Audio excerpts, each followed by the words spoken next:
Graça e paz. Nós estamos trazendo lições do cristianismo básico e o nosso tema de hoje será as Escrituras Sagradas. Vamos dar início ao nosso estudo bíblico com uma oração. Pai, em nome de Jesus, colocamos diante de Ti as nossas vidas e pedimos ao Senhor que nos abençoe no entendimento desse estudo. Dá-nos crescimento em conhecimento e graça. É a oração que nós fazemos em nome de Jesus. Amém. Meus irmãos, então hoje nós iremos falar sobre as Escrituras Sagradas. Esta é a lição 2 do cristianismo básico. Nesta lição nós veremos de maneira sucinta alguns assuntos. Falaremos sobre a Bíblia, porque muitos a tratam como mito e outros a tratam como revelação. A Bíblia é um mito ou é uma revelação de Deus para nós? Ela é um livro inspirado? E o que é inspiração?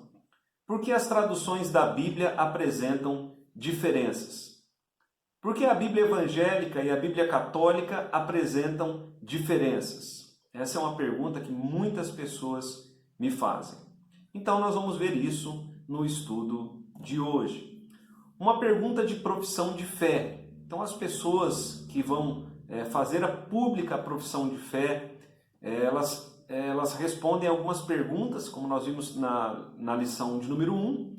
E uma das perguntas feitas no dia da profissão de fé é esta: você crê que as Escrituras Sagradas do Antigo e do Novo Testamento são a palavra de Deus e a única regra de fé e prática dada por Ele à sua igreja? E só quem crê nisso pode ser recebido, então, como membro da igreja e participar da comunhão da Santa Ceia, que é uma comunhão de fé, é uma comunhão doutrinária. Então nós devemos pensar bem antes de respondermos a esta questão. Devemos respondê-la de forma bastante consciente. E em nossos dias há um ataque constante contra a palavra de Deus. Então são muitas pessoas que não creem que as Escrituras Sagradas do Antigo e Novo Testamento são a palavra de Deus e, portanto, a única regra de fé e prática, e as pessoas então negam isso e não vivem pela palavra de Deus.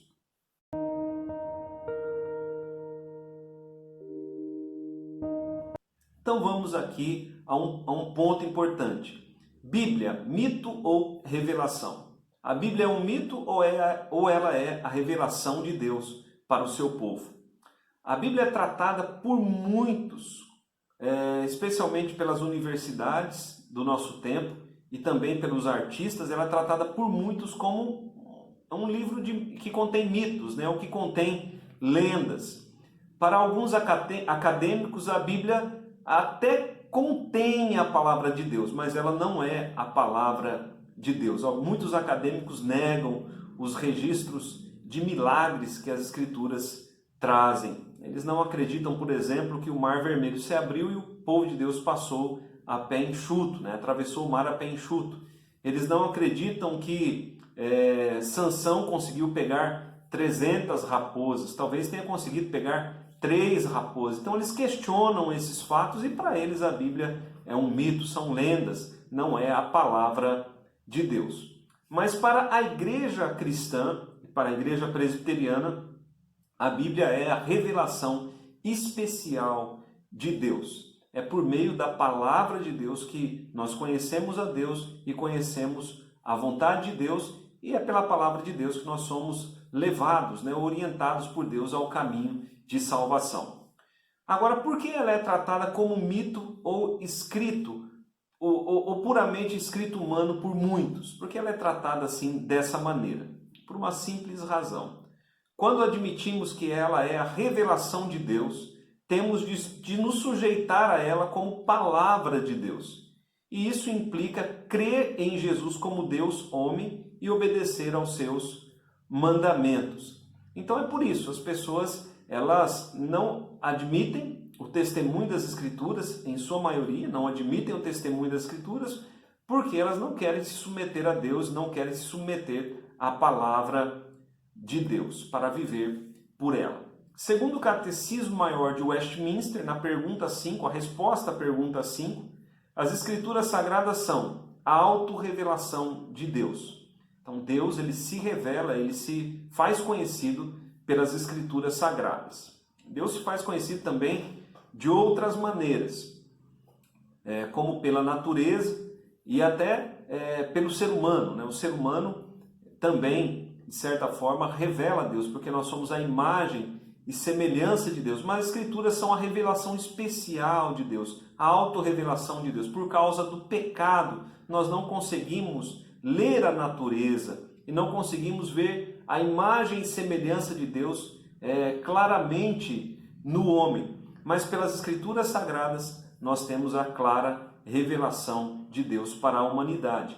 E as Escrituras Sagradas, elas ensinam o que o homem deve crer sobre Deus e ensinam o dever que Deus requer do homem. Então, admiti-la como revelação nos obriga a isso, crer e observar tudo que ela ordena.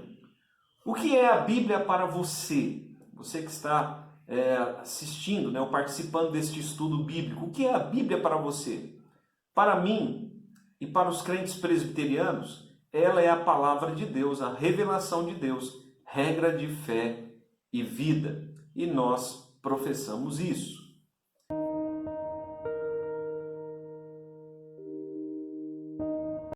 A Bíblia, informações gerais sobre ela. Ela é uma coleção de livros que formam uma unidade. Bíblia significa coleção de livros. E ela foi escrita por cerca de 40 autores ao longo de 1.600 anos. 2 Pedro capítulo 1, versículo 21 diz que esses homens que escreveram a Bíblia eram homens santos que falaram da parte de Deus, movidos pelo Espírito Santo.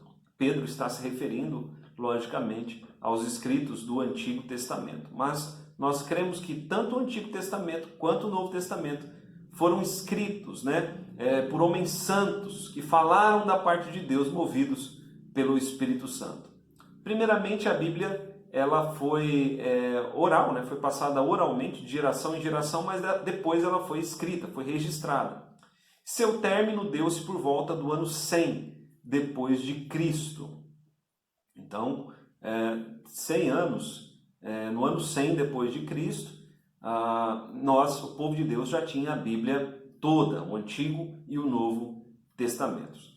A Bíblia foi inspirada por Deus, seu real autor. Então, embora homens santos falaram da parte de Deus, movidos pelo Espírito Santo, o real autor da Bíblia foi Deus, o real autor da Bíblia foi o Espírito Santo. Por isso nós vemos nela toda uma uniformidade. Pela Bíblia, Deus nos conta a história da salvação.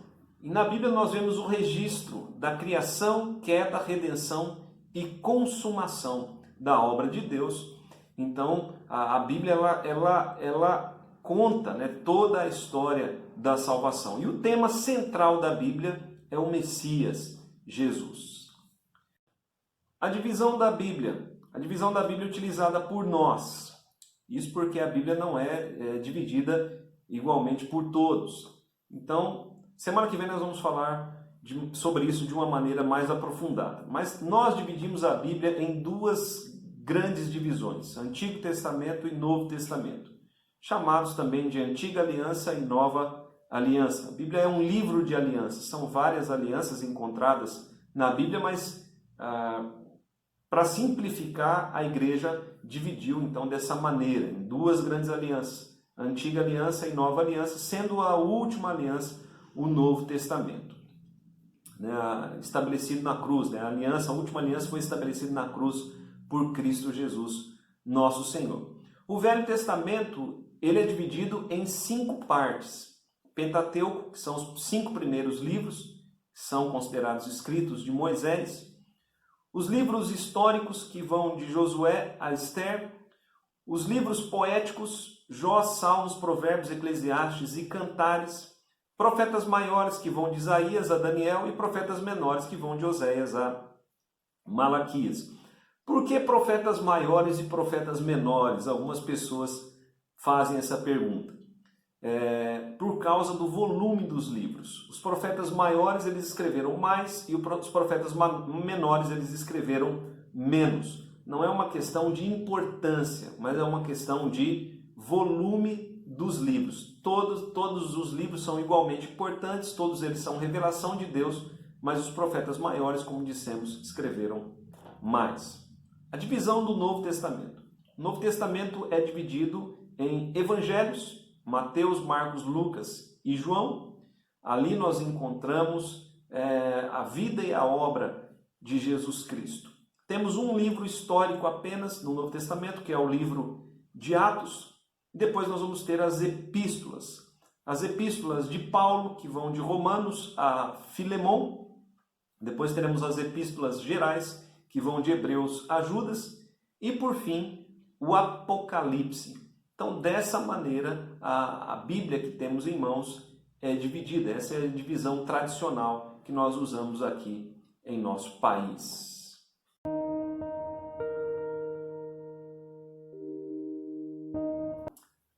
A Bíblia é um livro inspirado? O que é inspiração? A Bíblia é inspirada, mas o que é inspiração? Inspiração é o ato de Deus comunicar a sua palavra a homens santos para que fizessem registro dela. Então Deus comunicou sua palavra aos homens santos, e eles registraram essa palavra. Só que enquanto eles registravam esta palavra, esta revelação de Deus, eles mantiveram a sobriedade e também a sua personalidade. Deus não anulou esses homens. Eles registraram, aquilo que Deus passou para eles, mas eles registraram usando todas as suas faculdades. Então, a personalidade desses homens e o estilo deles aparece em seus registros. Então, a Bíblia não foi ditada a eles, embora algumas partes da Bíblia tenham sido, sim, ditadas por Deus, mas em seu grande todo a Bíblia não foi ditada por Deus, mas Deus usou homens santos para que registrassem a sua revelação. Na inspiração, é o Espírito Santo quem fala e homens registram. O próprio testemunho das Escrituras diz assim, por exemplo, Hebreus capítulo 3, versículo 7, se referindo a um trecho do Antigo Testamento, diz, como diz o Espírito Santo. Ou seja, quem escreveu o Antigo Testamento foram homens santos, mas eles registraram aquilo que o Espírito Santo lhes deu. No livro de Atos, a igreja está em oração e a igreja ora da seguinte maneira. Atos capítulo 4, versículos 24 e 25. A igreja ora desta maneira. Tu, soberano Senhor, que disseste por intermédio do teu Espírito Santo, por boca de Davi. Então, a igreja está orando o Salmo de número 2. Quem escreveu o Salmo de número 2? Davi. Davi escreveu o Salmo 2. Mas segundo aqui a oração da igreja, Davi, ele escreveu aquilo que o Espírito Santo deu para ele. Então, que disseste por intermédio do teu Espírito, por boca de Davi? Então, Davi foi a boca de Deus, a boca do Espírito Santo, o registro de Davi. Definição de inspiração. Inspiração foi o ato de Deus pelo qual, mediante o Espírito Santo, moveu e guiou os escritores sagrados para que registrassem de forma fiel e sem erros toda a revelação de Deus. Então, sendo a Bíblia a palavra de Deus, ela é inerrante e infalível. Sendo a Bíblia inspirada, suas palavras são como que saindo da boca do próprio Deus. Então, quando nós vamos ler a Bíblia, nós não devemos simplesmente lê-la e como se fosse qualquer livro. Quando nós estamos lendo a Bíblia, Deus está falando. Ela é a voz de Deus para nós. Nós devemos ouvir com os ouvidos e recebermos com o coração aquilo que Deus nos fala. E a Bíblia, ela é para nós. Romanos capítulo 15, versículo 4 diz assim, pois tudo quanto outrora foi escrito para o nosso ensino foi escrito, a fim de que pela paciência e pela consolação das Escrituras tenhamos esperança. Então veja o que Paulo diz, Tudo que foi escrito para quem? Para nós, para o nosso ensino. Portanto, a Bíblia, ela se aplica, ela tem uma aplicação para o hoje, ela tem uma aplicação para nós. Não foi dada apenas para o passado, ela é para o presente e também para o amanhã. 2 Timóteo capítulo 3, versículos 14 a 17, Paulo diz assim a Timóteo: Tu, porém, permanece naquilo que aprendeste e de que foste inteirado, sabendo de quem o aprendeste, e que desde a infância sabes as sagradas letras, para tornar-te sábio para a salvação pela fé em Cristo Jesus. Então, Paulo, se referindo à Bíblia, e logicamente a Bíblia do Antigo Testamento aqui no caso, ele chama essa Bíblia de sagradas letras. E ele diz que o contato com as sagradas letras, né, a leitura, o estudo, a busca por Deus através das sagradas letras, torna o homem sábio para a salvação pela fé em Cristo Jesus. Então, queremos ser sábios para a salvação? Devemos conhecer a palavra de Deus, devemos conhecer as sagradas letras, e elas falam de Cristo. E o apóstolo Paulo ainda diz a Timóteo: toda a escritura é inspirada por Deus e útil para o ensino, para a repreensão, para a correção, para a educação na justiça, a fim de que o homem de Deus seja perfeito e perfeitamente habilitado para toda boa obra. Então veja a utilidade da palavra de Deus. Ela é inspirada e ela é útil para o ensino, para a repreensão, para a correção, e ela vai tornando o homem e a mulher de Deus perfeito e perfeitamente habilitado para toda boa obra. Então fica claro aqui que aqueles que não têm conhecimento da palavra, eles também não são habilitados para a obra de Deus.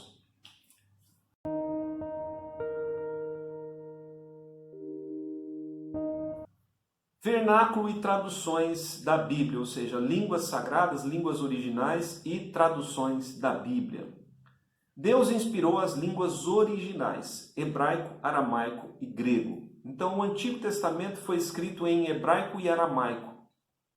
Praticamente, o Antigo Testamento foi todo escrito em hebraico, uma parte dele foi escrito em aramaico. E o Novo Testamento foi escrito em grego.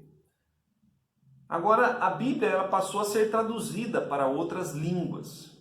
As traduções são usadas desde muito tempo. Então, nos 3 séculos, né, no século 3 a.C., o Antigo Testamento, que foi escrito em hebraico e aramaico, ele foi traduzido para o grego. Isso foi feito para a Biblioteca de Alexandria. Essa tradução foi chamada, ou é conhecida como Septuaginta, né? E a Septuaginta, ela é uma tradução, foi uma tradução feita por 70 rabinos. Ok, possivelmente, não temos muita certeza disso, né? Mas possivelmente Paulo usava essa tradução para levar o evangelho aos de fala grega. Por que Paulo falaria em hebraico com os de fala grega? Eles não entenderiam. Então Paulo, ele possivelmente usava essa tradução. Embora Paulo falava tanto hebraico quanto falava também grego. Então ele podia também na sua pregação traduzir a Bíblia diretamente, né, do hebraico para o grego. Mas o fato é que a Septuaginta ela era uma tradução bem aceita e aceita pelos judeus. As traduções elas são importantes para que possamos entender, porque nem todas as pessoas poderiam ler a Bíblia em hebraico, aramaico e grego. Então as traduções elas são importantes para que possamos entender. E devemos receber as traduções como palavra de Deus. Deve haver um esforço da igreja para que a Bíblia seja traduzida em todas as línguas, para que todas as pessoas tenham acesso às Escrituras Sagradas. A igreja se esforça por isso, mas ainda muita gente, muitas nações, muitos povos ainda não têm a Bíblia na sua própria língua. Diferenças nas traduções. Então, às vezes as pessoas dizem, né, pastor, por que eu comparo esta Bíblia em português com esta outra Bíblia e as traduções parecem não ser iguais? Isso por uma explicação simples. A tradução ela é interpretativa, não tem como traduzir literalmente do hebraico ou do grego para o português. Então a tradução ela é feita de maneira interpretativa. Tem palavras no hebraico que você não encontra a tradução em português. Então o autor ele interpreta a tradução. E quando o tradutor vai fazer a tradução, ele escolhe também as palavras da nossa língua para as melhores palavras, né, que ele pode usar ali na sua tradução. E a língua também, meus irmãos, ela é dinâmica, por isso as traduções mudam conforme a época. Conforme a língua se atualiza, a tradução também tem que ser atualizada. Por isso nós temos versão corrigida, corrigida e atualizada, tradução na nova linguagem de hoje e outras versões. Por este fato, né? A língua ela é dinâmica e ela precisa ser atualizada. Palavras que eram usadas no passado não são usadas mais no presente. Palavras do presente não serão usadas, algumas palavras do presente não serão usadas, logicamente, no futuro.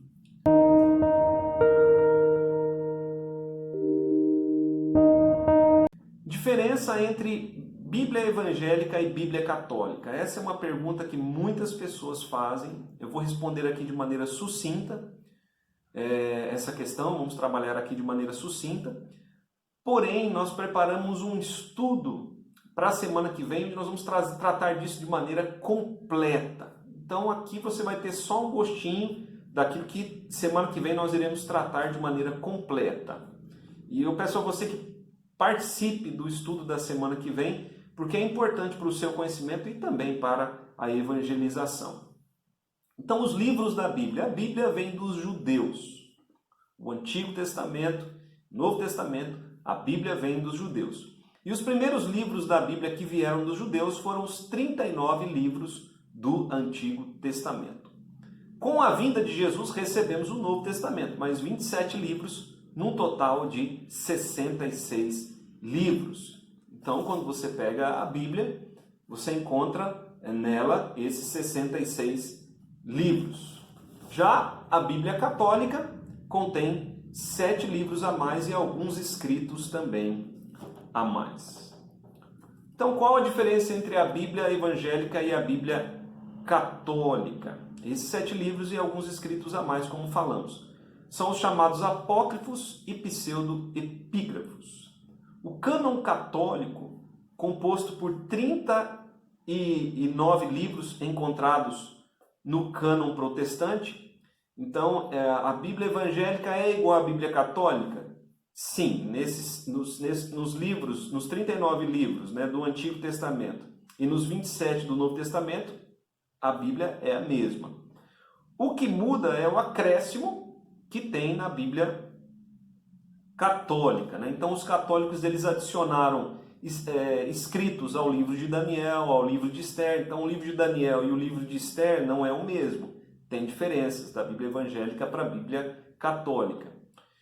E a Bíblia católica contém livros a mais. Baruque, Carta de Jeremias, 1 e 2 Macabeus, Judite, Tobias, Eclesiásticos, Sabedoria. Algumas partes a mais também em Esdras e uma oração de Manassés. Então, esses são escritos que a Bíblia católica contém a mais. Por que esses livros a mais? Qual a história? Então, há uma história, né, que conta a diferença entre a Bíblia evangélica e a Bíblia católica. 200 anos antes de Cristo, quando traduziram a Bíblia hebraica e aramaica para o grego, então veja, né, 200 anos antes de Cristo, quando traduziram a Bíblia hebraica e aramaica para o grego, aquela tradução que nós falamos da Septuaginta, os judeus acrescentaram na tradução livros de cunho histórico, conhecidos hoje como apócrifos. E esses livros eles eram como um apêndice e não eram reconhecidos como palavra de Deus. Ou seja, eles traduziram, mas eles mesmos reconheceram, olha, esses livros eles não são palavra de Deus, mas eles têm valor cultural e têm valor histórico.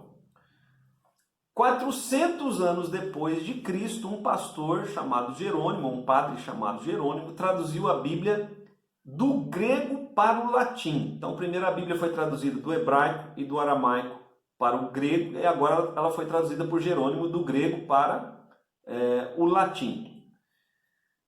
Essa versão, conhecida como Vulgata, né? E na tradução de Jerônimo vieram os livros apócrifos. Jerônimo deixou claro na introdução da tradução que ele traduziu esses livros apócrifos apenas em reconhecimento do seu valor cultural e histórico, mas eles não são canônicos. A própria Bíblia de Jerusalém, quando fala desses livros, ela diz que esses livros apócrifos eles não fazem parte do cânon judaico, mas eles são reconhecidos pela Igreja Católica. Ok?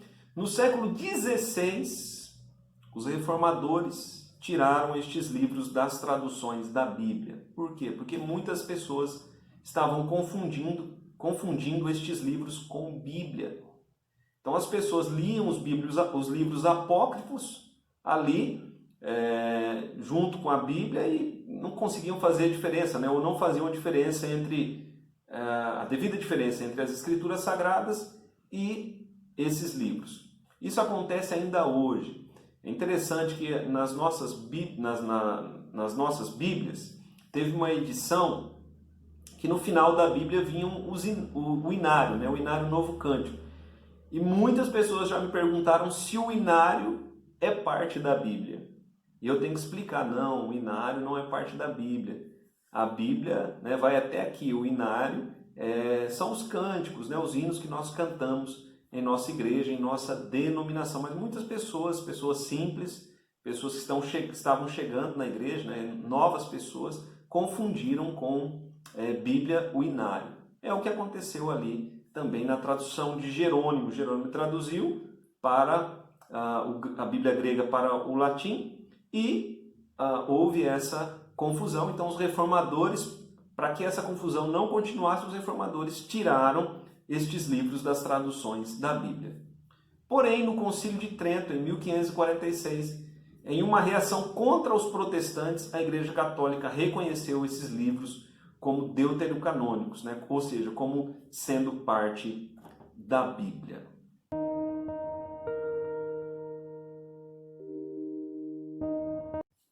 A posição da IPB quanto aos livros apócrifos. Qual a posição da Igreja Presbiteriana do Brasil quanto a estes livros apócrifos? A posição da IPB está na Confissão de Westminster, que diz assim: os livros, geralmente chamados apócrifos, não sendo de inspiração divina, não fazem parte do cânon da Escritura. Não são, portanto, de autoridade da Igreja, nem de modo algum podem ser aprovados ou empregados, senão como escritos humanos. Então isso está na Confissão de Fé de Westminster. Uma pergunta: você crê que as Escrituras Sagradas do Antigo e do Novo Testamento são a palavra de Deus e a única regra de fé e prática dada por ele à sua igreja? Nós iniciamos este estudo com esta pergunta. Se você não crê, então você nega que a Bíblia seja a revelação de Deus. Se você crê e aceita a Bíblia como uma revelação de Deus, você deve se sujeitar a ela, então, como sendo autoritativa, como tendo autoridade sobre a sua vida. Se ela é a palavra de Deus, ela tem autoridade sobre nós. E assim devemos crer em Jesus e observar os princípios, preceitos e mandamentos que ela nos ensina.